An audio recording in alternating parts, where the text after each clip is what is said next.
छात्रों, हम गुरुत्वाकर्षण वाला पार्ट पढ़ रहे थे। उसका पार्ट 1 अपन ने देखा।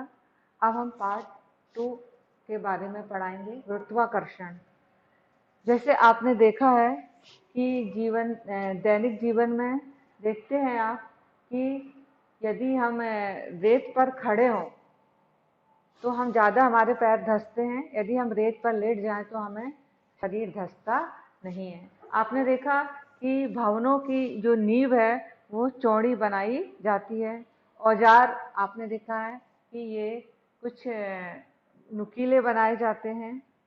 तो इस प्रकार हम देखते हैं कि पृथ्वी पर जो गुरुत्वाकर्षण बल है, प्रत्येक वस्तु नीचे की ओर लगता है गुरुत्वाकर्षण बल, और उसके अपोजिट दिशा में भी दूसरा बल लगता है। तो अब यहाँ पर हम प्रणोद के बारे में पढ़ेंगे। प्रणोद क्या, एक विशेष दिशा में लंबवत लगाया जाने वाला बल है। तो किसी भी वस्तु की सतह के लंबवत लगाए जाने वाले बल को हम क्या बोलेंगे, प्रणोद कहेंगे। देखिए ये सतह है और ये बिल्कुल लंबवत, इस पर ये बल लग रहा है, तो ये कहलाएगा लंबवत जो बल है उसको हम कहेंगे प्रणोद कहेंगे। इसके बाद हम देखते हैं कि दाब। किसी भी वस्तु के प्रति एकांक क्षेत्रफल पर लगने वाले प्रणोद को हम क्या बोलेंगे, दाब। दाब का संबंध क्षेत्रफल से है, तो दाब बराबर प्रणोद बटे क्षेत्रफल। इस प्रकार दाब का जो मात्रक है वो है पास्कल।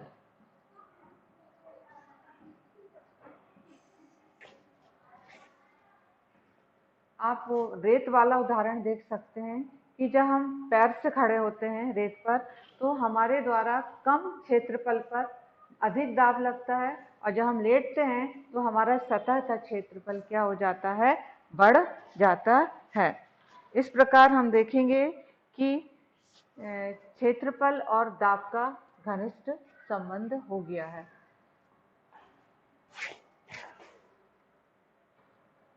जब किसी वस्तु को हम पानी में डुबोते हैं, तरलों में भी दाब उत्पन्न होता है, ये हम पढ़ रहे हैं। तरल में दाब। जब हम किसी वस्तु को पानी में, ये पानी है तो मान लो हमने एक वस्तु है, ये एक वस्तु है, तो ये वस्तु अपना एक बल लगाती है नीचे की ओर, इस बल को हम बोलेंगे गुरुत्वाकर्षण बल। और जो तरल है, तरल भी ऊपर की ओर वस्तु पर एक बल लगाता है, उसको हम बोलते हैं उत्प्लावकता। तो ये द्रव पदार्थों का एक गुण होता है। किसी वस्तु को जब हम द्रव में डुबो दिया तो वो डुबोने पर जो द्रव है उस वस्तु पर एक बल लगाएगा जो कि ऊपर की ओर लगेगा। इस बल को हम कहेंगे उत्प्लावकता। तो एक उत्प्लावन ये बल आरोपित कहलाता है।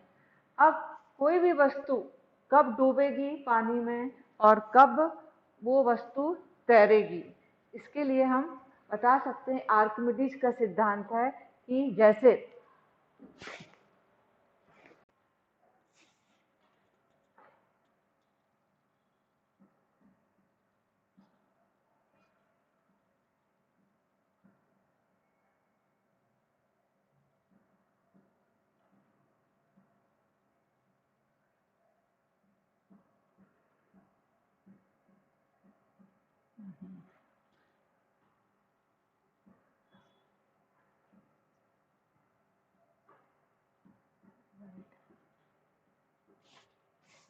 देखिए कोई वस्तु को जब हम पानी पर डालते हैं तो वो कब तैरेगी या कब डूबेगी। देखिए एक कील है, एक कील है और ये पानी है। जब हम पानी में कील को डालते हैं तो ये कील डूब जाती है। और यदि मान लो ये एक कार्क का टुकड़ा है, मान लो ये कार्क का टुकड़ा है और ये लोहे की कील है। आप देख रहे हैं कि लोहे की कील डूब जाती है और कार्क तैरता रहता है।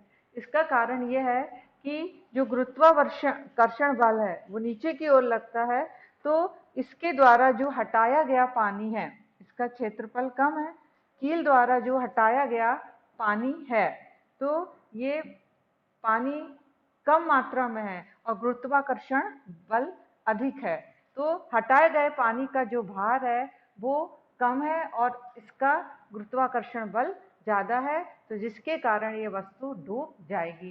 कार्क क्यों तैरेगा? क्योंकि कार्क का क्षेत्रफल ज्यादा है, इसका गुरुत्वाकर्षण बल कम है और इसके द्वारा जो हटाया गया पानी है वो जो बल है वो ज्यादा है, तो इसलिए कार्क क्या होता है? तैरता रहता है। इसके लिए एक सिद्धांत बताया है आर्किमिडीज नामक वैज्ञानिक ने कि जब हम किसी भी तरल में पूर्ण या आंशिक रूप से वस्तु को डुबोते हैं तो ऊपर की दिशा में एक बल अनुभव करती है वो वस्तु, जो वस्तु द्वारा हटाए गए तरल के भार के, जो हटाया गया पदार्थ है पानी, उसके भार के बराबर होता है। तो इस प्रकार आर्किमिडीज ने तैरने का ये नियम बताया।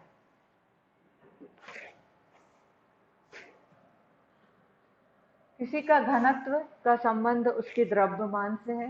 किसी भी वस्तु के इकाई आयतन के द्रव्यमान को हम उसका क्या बोलेंगे? घनत्व बोलेंगे। घनत्व का मात्रक, घनत्व का मात्रक है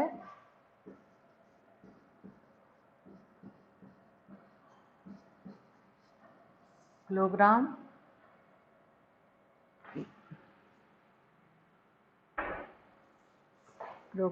प्रति घन मीटर। अब इसके बाद हम पढ़ेंगे आपेक्षिक घनत्व। किसी भी पदार्थ का आपेक्षिक घनत्व हम तुलना करते हैं, तो किसी भी पदार्थ का जो घनत्व है और पानी का घनत्व का जो अनुपात है वो कहलाएगा आपेक्षिक घनत्व।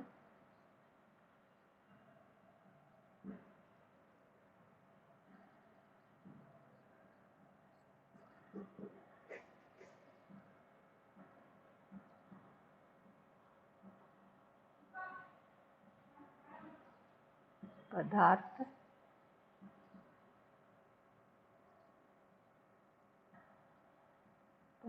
का घनत्व बटे पानी का घनत्व।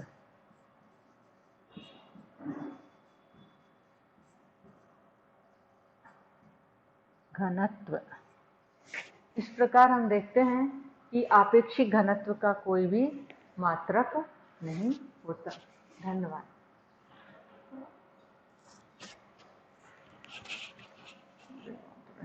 थोड़ा सा वो हो गया है, प्रैक्टिस नहीं थी ना इसकी।